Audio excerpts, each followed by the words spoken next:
ಕನಕಪುರದಲ್ಲಿ ಕುಡುಕನ ಮಚ್ಚಿನ ಅಬ್ಬರ, ಪೊಲೀಸರ ಸಮ್ಮುಖದಲ್ಲೇ ಮಾರಕಾಸ್ತ್ರ ಹಿಡಿದು ರಸ್ತೆಯಲ್ಲಿ ತೂರಾಟ. ಮದ್ಯದಮಲಿನಲ್ಲಿ ಸಾರ್ವಜನಿಕ ರಸ್ತೆಯಲ್ಲಿ ಮಚ್ಚು ಹಿಡಿದು ಅಟ್ಟಹಾಸ ಮೆರೆದಿರುವ ವ್ಯಕ್ತಿಯ ವಿಡಿಯೋ ಸದ್ಯ ಸಾಮಾಜಿಕ ಜಾಲತಾಣಗಳಲ್ಲಿ ವೈರಲ್ ಆಗಿದ್ದು ಸಾರ್ವಜನಿಕರಲ್ಲಿ ಭೀತಿ ಮೂಡಿಸಿದೆ.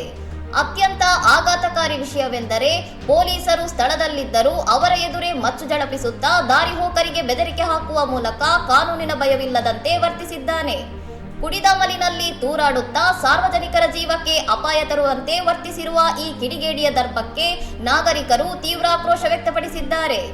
ಇತ್ತೀಚಿನ ದಿನಗಳಲ್ಲಿ ಯುವ ಜನತೆ ಕಾನೂನು ಮತ್ತು ಸುವ್ಯವಸ್ಥೆಗೆ ಬೆಲೆ ನೀಡದೆ ಇಂತಹ ಅಜವಾಬ್ದಾರಿ ಕೃತ್ಯಗಳನ್ನು ಆಟಿಟ್ಯೂಡ್ ಎಂದು ಭಾವಿಸುತ್ತಿರುವುದು ದುರಂತ ಎಂದು ವಿಶ್ಲೇಷಿಸಲಾಗಿದೆ.